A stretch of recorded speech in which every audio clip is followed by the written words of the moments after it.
escola do mundo, onde eu posso ensinar e aprender. A palavra da sabedoria é a nossa EBD. Deus é o nosso diretor, o Espírito Santo nosso professor. A Bíblia é a cartilha que ensina o caminho, a verdade e a vida. Deus é o nosso diretor, o Espírito Santo nosso professor. A Bíblia é a cartilha que ensina o caminho, a verdade e a vida. Bom dia, meus adolescentes. Estamos aqui nessa manhã para iniciar mais uma aula da nossa escola dominical. Agradeço a participação de vocês e vamos orar e pedir para que Deus fale ao nosso coração agora, nesse momento. Pai amado, te agradeço por esse momento de estarmos aqui reunidos, mesmo que virtualmente. Senhor, que o Senhor possa falar aos nossos corações. Abençoe a todos, fique conosco, Pai, fale aos nossos corações. Em nome de Jesus é que oramos. Amém. O tema da lição de hoje, lição número 7, quando estamos diante das lutas. E as adversidades são persistentes, né? Quem nunca passou por lutas no dia a dia, na escola, quem nunca passou por uma adversidade, seja em família, seja com os amigos, seja durante os estudos na escola, quem nunca passou, né? E o texto de hoje que nós vamos ler, o texto base, está lá em 1 Samuel 1,18. Vou pedir para que vocês abram a Bíblia. 1 Samuel. Vamos lá. 1 Samuel, capítulo 1, versículo de 1 a 18. Vamos ler juntos. Houve um homem de Ramataim Zofim, da região montanhosa de Efraim, cujo nome era Eucana, filho de Jeroão, filho de Eliú, filho de Tou, filho de Zufi, efraimita. Tinha ele duas mulheres, uma se chamava Ana e a outra Penina. Penina tinha filhos, Ana, porém, não os tinha. Este homem subia da sua cidade de ano em ano a adorar e a sacrificar ao Senhor dos Exércitos, em Siló. Estavam ali os dois filhos de Eli, Hofni e Finéias, como sacerdotes do Senhor. No dia em que Eucana oferecia o seu sacrifício, dava a ele porções deste a Penina, sua mulher, e a todos os seus filhos e filhas. A Ana, porém, dava porção dupla, porque ele a amava, ainda mesmo que o Senhor a houvesse deixado estéril. A sua rival, a outra esposa, a provocava excessivamente para irritá-la, porquanto o Senhor lhe havia cerrado a madre. E assim o fazia ele de ano em ano, e todas as vezes que Ana subia à casa do Senhor, a outra a irritava, pelo que chorava e não comia. Então Eucana, seu marido, lhe disse: Ana, por que choras? E por que não comes? E por que estás de coração triste? Não te sou eu melhor do que 10 filhos? Após terem comido e bebido em Siló, estando Eli, o sacerdote, assentado numa cadeira junto a um pilar do templo do Senhor, levantou-se Ana e com a amargura de alma orou ao Senhor e chorou abundantemente. E fez um voto dizendo, Senhor dos Exércitos, se benignamente atentares para a aflição da sua serva e de mim te lembrares, e da tua serva te não esqueceres, lhe deres um filho varão, ao Senhor o darei por todos os dias da sua vida, e sobre a sua cabeça não passará navalha. Demorando-se ela no orar perante o Senhor, passou Eli a observar-lhe o movimento dos lábios, porquanto Ana só no coração falava. Seus lábios se moviam, porém não se lhe ouvia voz nenhuma, por isso. Eli a teve por embriagada. E ele disse: até quando estarás tu embriagada? Aparta-te de ti esse vinho. Porém Ana respondeu: não, senhor meu, eu sou mulher atribulada do espírito.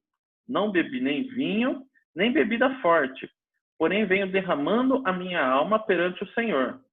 Não tenhas, pois, a tua serva por filha de Belial, porque pelo excesso da minha ansiedade e da minha aflição é que tenho falado até agora. Então ele respondeu, vai-te em paz, e o Deus de Israel te conceda a petição que lhe fizeste. E disse ela, ache a tua serva mercê diante de ti. Assim a mulher se foi, seu caminho, e comeu, e o seu semblante já não era triste. Bom, a gente está aqui na lição número 7 da revista, né? Triunfando sobre as fraquezas. A gente lê o texto agora de 1 Samuel, versículos de 1 a 18, né? O que a gente tem que ter em foco, né, dessa lição é que nós podemos encontrar descanso no consolo e na certeza bendita de que o Senhor responde ao aflito e atende ao necessitado, mesmo quando as circunstâncias adversas são tão persistentes, e a gente tem que ser grato pela intervenção de Deus em sua vida. Ótimo. Primeira coisa, vamos entender como que funcionava, como que era a família de Eucana. Tá? Como que era a família de Eucana? Eucana, chefe da família, ele era casado e ele tinha duas esposas, Ana e Penina. Tá? Ana não tinha filhos, porém Penina tinha vários filhos e filhas. A Bíblia não diz quantos filhos tinha Penina, em nenhum momento. Apenas fala de uma forma de plural, que eles tinham filhos e filhas. Tá? Então a gente vai estar estudando aqui a vida do servo, Eucana, e a vida da tua serva, de uma mulher que não tinha filhos, que era a Ana. Tá? Primeira coisa que a gente tem que entender algumas situações que ocorreram naquele texto, né? Ana era uma serva de Deus, casada com Eucana, tá? E a gente percebe nos textos que a Ana sofria muito, né? Por que ela sofria muito? Porque ela era estéril. Além de ser estéril, o marido dela, Eucana, era casada também, tinha outra esposa, a Penina. E essa Penina atormentava muito ela. Tá? Você imagina, né, a gozação, né, as picuinhas que ela não devia falar, você é estéril. Isso na época, para uma mulher ser estéril, ela não tinha serventia nenhuma, não conseguiria gerar filhos, não conseguiria procriar a geração da família. Então, realmente, ela deveria sofrer bastante. Tá? Só que ela não deixou que essa situação afastasse ela de Deus. Ela era uma serva de Deus, como nós lemos no texto, né? Ela se manteve firme e confiante, né? É interessante, até deixei em negrito o verbo manteve, né? Dá a ideia de continuidade, né? Não foi em apenas um momento que ela ficou ali, não, ela se manteve, né? E passa a ideia de que períodos eram percorridos, né? Dias, foi apenas um momento. Ela se manteve firme e confiante em Deus. Então, o primeiro tópico da lição, a gente é correr para Deus, tá? Então, você imagina uma mulher que sofria muito, mas, porém, ela não se afastou de Deus e se manteve firme e confiante. Quando a gente passa por algumas adversidades, existem pessoas que elas usam os momentos difíceis para se rebelarem a Deus. Elas não ficam firmes no Senhor. Elas se revoltam contra o Senhor. Elas reclamam para o Senhor, né? Importante a gente deixar bem frisado aqui é que apesar de Ana sofrer e ser atormentada, ela acompanhava o seu marido anualmente no tabernáculo, lá no versículo 7 do texto que a gente leu. Então vamos lá. Versículo 7 diz assim: E assim o fazia ele de ano em ano, ele quem? O marido. E todas as vezes que Ana subia à casa do Senhor, a outra a irritava, pelo que chorava e não comia. A gente percebe que ela ia de vontade própria, ela não era obrigada a ir junto com o marido lá no tabernáculo, agradecer, prestar culto a Deus. Não. E ela, como ela se mantinha firme no Senhor, apesar de todo esse tormento, nossa, devia ser uma praga essa menina, de tanto que ela atormentava a Ana, né? Mas ela se manteve firme e ela não era obrigada a ir, ela ia de vontade própria. Numa determinada ocasião em que eles subiram ao tabernáculo, e eles iam anualmente, a Ana correu para o templo e chorou ao Senhor. Ela orou e chorou, e chorou abundantemente, como diz o texto que a gente leu, né? Ana usou a oração para se voltar ao Senhor. Tá? Então ela não se rebelou contra o Senhor, como às vezes as pessoas não crentes acabam fazendo. E ela se utilizou da oração. A oração nada mais é do que uma forma da gente conversar com Deus, para ela se aproximar de Deus, né? E essa atitude, como eu disse, ela mostra bem a diferença entre o crente e o incrédulo, né?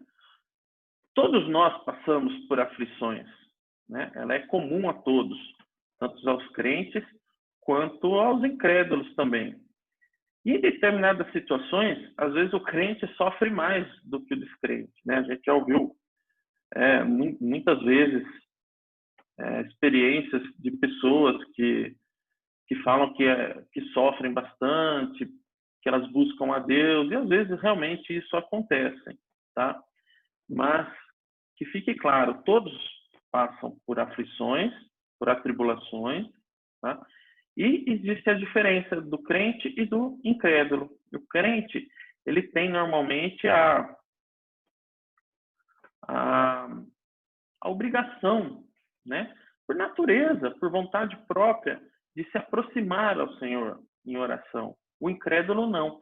Ele já tende a reclamar, ele tende a condenar a Deus, porque ele não é crente. Bom, continuando, contudo, na hora da dor, o crente clama a Deus e o descrente blasfema e condena a Deus, como a gente falou. E uma coisa bem importante, que está ali destacado até em vermelho: Deus é soberano. A gente não pode esquecer disso nunca. Deus é soberano, Ele está no controle, Ele permite que todas as coisas aconteçam. Nada acontece sem que seja da vontade de Deus. Então, Ele é soberano. E Ana sabia que a condição dela de esterilidade era a vontade de Deus. Às vezes, muitas atribulações ocorrem na nossa vida, muitas situações adversas, mas a gente tem que ter em mente que Deus é soberano. Deus, às vezes, permite que nós passemos por atribulações por diversos motivos, mas Deus é soberano e a gente está debaixo da vontade dele. E como Ana sabia da condição dela e que isso era a vontade de Deus, isso ainda motivou mais e ela se aproximou mais ainda de Deus. Então, o primeiro tópico foi para a gente se aproximar de Deus. Só que não adianta nada a gente se aproximar de Deus se a gente não abrir o nosso coração, não abrir o jogo. Ana se apresenta como alguém com amargura de alma e atribulada de espírito. Vou pedir para vocês, vou ler o versículo 10 e o 15. Versículo 10. Levantou-se Ana e com amargura de alma orou ao Senhor e chorou abundantemente. Então, ela foi como ela estava. E ela apresentou-se ao Senhor chorando, com amargura de alma. E o versículo 15 fala: porém Ana respondeu: não, Senhor meu, eu sou mulher. Esse Senhor meu no texto é Eli, tá? Não, Senhor meu, eu sou mulher atribulada de espírito. Não bebi nem vinho nem bebida forte, porém venho derramando a minha alma perante ao Senhor. Então ela era uma mulher atribulada de espírito. Então ela chegou, orou ao Senhor e se apresentou como ela estava. E a gente sabe que somente Deus pode curar essa ferida. E Ana derrama todo o seu íntimo diante dele em oração. Como que você, adolescente, se apresenta diante de Deus em meio às aflições? Você tenta disfarçar a sua condição ou você vai como realmente você está? Você tem aberto o jogo com ele? Você tem que ser sincero quando você se aproxima de Deus em oração. Você tem levado as suas angústias e aflições a ele? A gente vai ver mais para frente qual a consequência de você levar as suas angústias e aflições a ele, né? E essa foi uma atitude que Davi, em meio à tribulação, teve no Salmo 142, versículo 2. Vou abrir aqui para vocês, Salmos, capítulo 142, versículo 2. Derramo perante ele a minha queixa, a sua presença exponho a minha tribulação. Então ele também não esconde como ele estava, ele se apresenta. Davi estava com tribulação e ele se apresentou diante do Senhor dessa forma, tá? Então, fica uma pequena reflexão. Como você se apresenta diante de Deus em meio às aflições, aos problemas, às tribulações que você está passando? Você tem que se apresentar como você está. O que a atitude de Ana nos revela? Primeiro, ela estava de mãos atadas diante do seu problema. Ela era estéril. Ela não conseguiria gerar um filho. Tá? Então não tinha o que ela fazer. 2. É Deus quem luta em favor do seu povo. Nós suplicamos, nós oramos, nós pedimos ajuda a Deus, né? E Ele luta por nós. Nós somos o seu povo. É Deus se preocupa com a aflição do seu povo. Se você dobrar o seu joelho e for como você está, com sentimentos, com suas preocupações, Ele se preocupa, Ele vai te ouvir. E é sempre melhor crer no poder e graça de Deus, isso de modo inabalável. A graça de Deus a gente já estudou, né? É maravilhoso a gente ser abençoado, agraciado por isso. Comprometer-se com Deus. Então, a gente viu que nós temos que suplicar a Deus, a gente tem que correr para Ele e a gente tem que mostrar para Ele como que nós estamos, tá? Só que a gente tem que se comprometer com Ele também, né? Vamos pegar o exemplo de Ana. Ana não queria simplesmente receber uma bênção de Deus. Ela sabia que Deus é soberano. Ela tem noção da soberania de Deus. Mas ela não era egoísta. Ela não queria simplesmente ter um filho por ter o filho. Ela queria esse filho, essa bênção que ela suplicou, mas ela queria também comprometimento com Deus, né?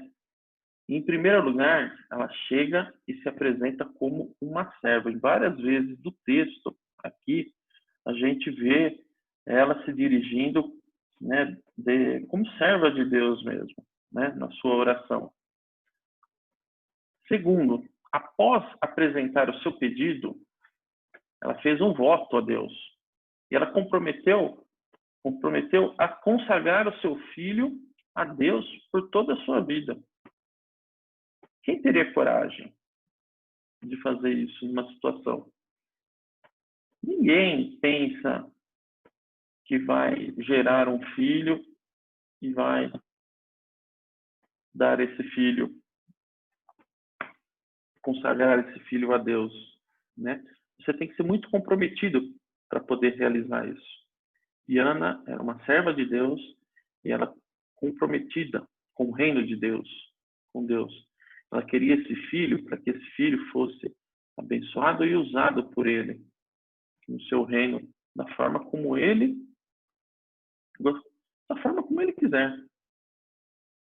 Tá? Continuando, comprometendo-se com Deus, Ana suplica por uma bênção, como a gente viu. E ela não tem a intenção de reter apenas para ela essa bênção, né? Ela quer consagrar a bênção ao Senhor para que ele use segundo o propósito dele, né? Isso é uma visão de soberania, uma visão de reino de Deus, que todos nós temos que ter em nosso coração. E ela quer dar a Deus o que ela tem de melhor, né? Ela queria dar a Deus o filho, que ela nem tinha ainda, né?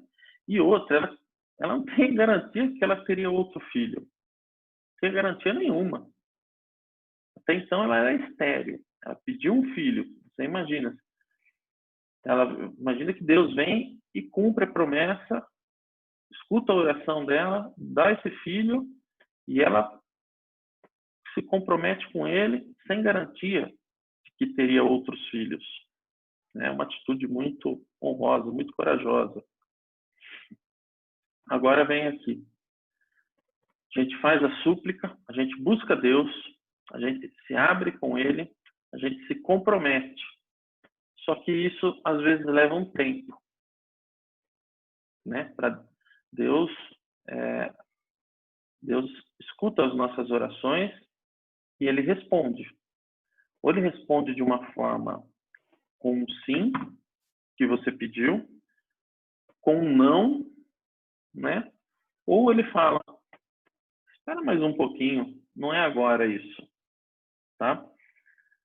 Então, às vezes a gente pede, querendo algo de imediato, e não é. A gente tem que também aprender a se dirigir a Ele em oração, a confiar e descansar.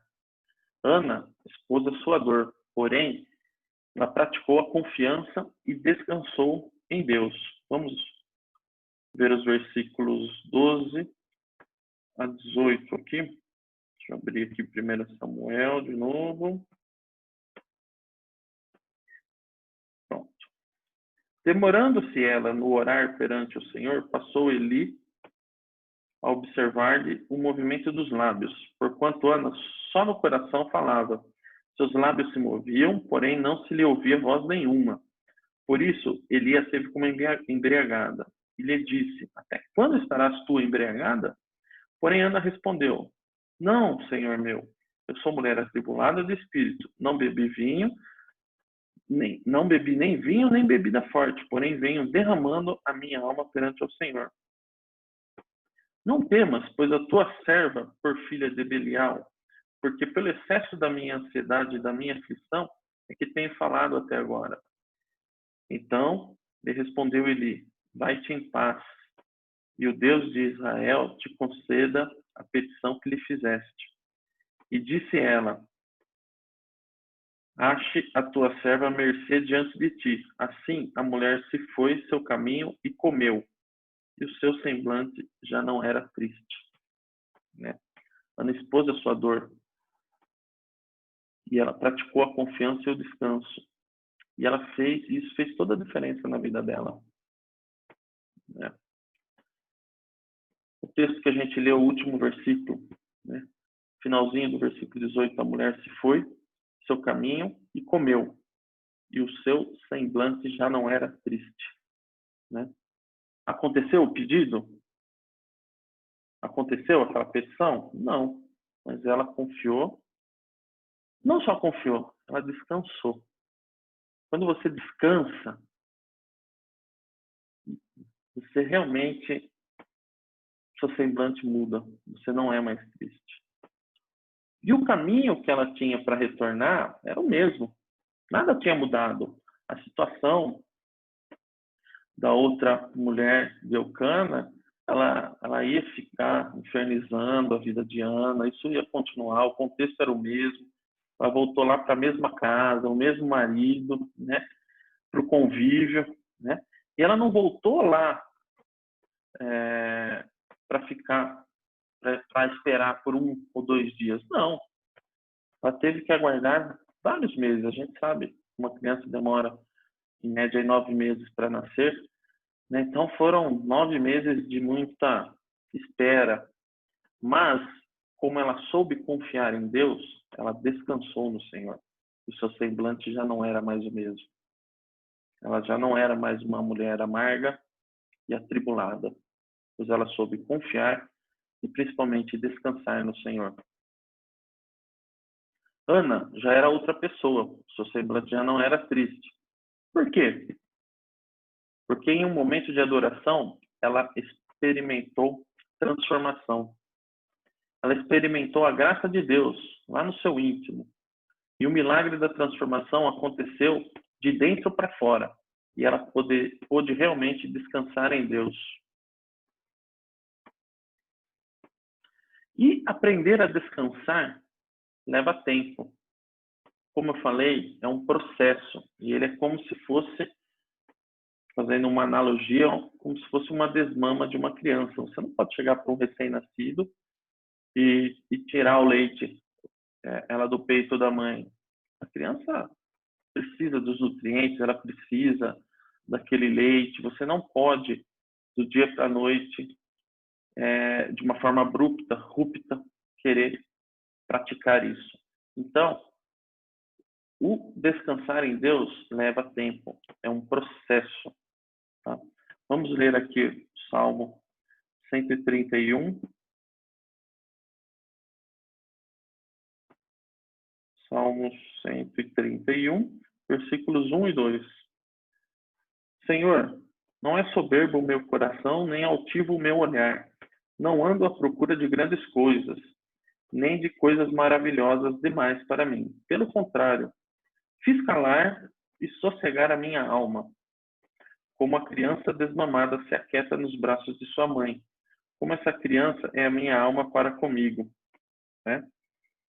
Então, a gente vê que o salmista também, ele passava por uma ansiedade, né, do pedido que ele fez, do coração soberbo que ele tinha, mas ele fez calar a sua alma.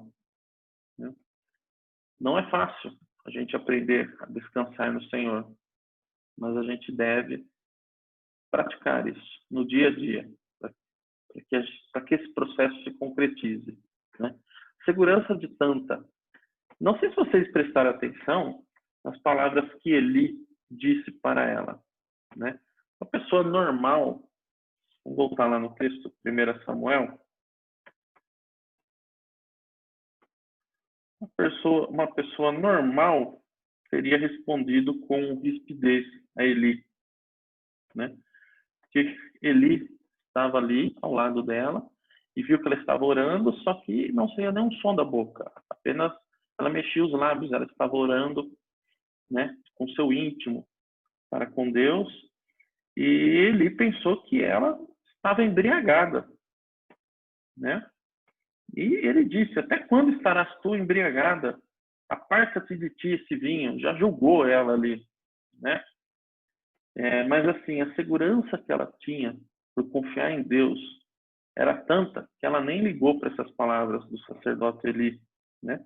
E ela respondeu com calma: não, Senhor meu, eu sou mulher atribulada do espírito. Não bebi nem vinho nem bebida forte. Porém, venho derramando a minha alma perante o Senhor. Se ela não tivesse descansado em Deus, as palavras dele poderiam ser catastróficas a ela. Ela poderia ter respondido, ela poderia ter brigado ali com ele. Né? A gente tem que aprender a descansar no Senhor. Ana esperou em Deus e o Senhor se lembrou dela, vindo a mulher a conceber um filho homem. Devido à sua oração, o menino foi chamado de Samuel, ou seja, pedido do Senhor. Samuel foi um sacerdote, né? O período que Samuel nasceu é um período conhecido como um marco, onde havia o período dos juízes e acabou-se o período dos juízes e estavam começando ali os períodos dos sacerdotes, dos profetas, né? Então, o nascimento de Samuel é um marco, né? E ele foi resposta de oração. Tanto que a palavra Samuel significa pedido do Senhor. E o que é muito importante, né? O texto fala que logo quando o menino nasceu, Eucana, como todo ano, ele subia ao tabernáculo e ele convidou a mulher. Só que a mulher não foi. Tá? A Ana pediu para esperar um pouco para ela poder desmamar o menino. E esse período de desmame, no caso do menino, dela demorou por volta de 3 anos. Então, após desmamar o menino, ela e seu marido o conduziram ao templo, onde ele passou a servir ao Senhor e se transformou num instrumento usado por Deus. Então, a vida de Samuel é muito interessante, é muito rica. A gente aprende muito com o nascimento desse profeta, né? Muito com a sua mãe, Ana, que aprendeu a se apresentar diante de Deus da forma correta, abriu seu coração e aprendeu a confiar e descansar no Senhor. Algumas perguntas que vocês têm, que eu gostaria que vocês refletissem durante essa semana. Como a graça de Deus triunfou sobre a tristeza de Ana? E como o mesmo pode ocorrer em você? Você tem desejado desfrutar comunhão íntima com Deus? O Senhor responde ao aflito e atende ao necessitado, mesmo quando as circunstâncias adversas são tão persistentes. A gente começou a aula com essa frase. A gente termina a aula com essa frase. Eu tenho certeza que você entende essa frase de um jeito diferente quando a gente começou. Às vezes você nem entendeu no começo, né? O Senhor responde ao aflito e ele atende ao necessitado, mesmo quando as circunstâncias adversas são tão persistentes. O que você tem que fazer? Você tem que correr para Deus, né? Você tem que ter uma atitude de crente. Você tem que abrir o jogo com ele. Você tem que mostrar como que você está. Você tem que ir quebrado do jeito que você está perante ele. Você tem que se comprometer com ele. Sempre lembrando que ele é soberano. Nós estamos debaixo da vontade dele, de Deus. E aprender a confiar e descansar em Deus. Nossa aula termina por aqui. Foi um texto rico. Eu agradeço a Deus por essa oportunidade e espero vê-los em breve. Que vocês tenham uma semana abençoada.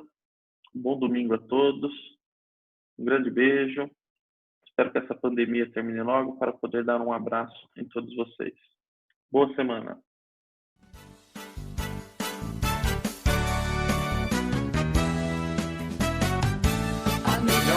Escola do mundo, onde eu posso ensinar e aprender.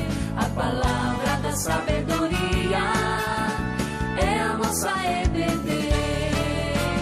Deus é o nosso diretor, o Espírito Santo, nosso professor. A Bíblia é a cartilha que ensina o caminho, a verdade e a vida. Deus é o nosso diretor, Santo, nosso professor. A Bíblia é a cartilha que ensina o caminho, a verdade e a vida.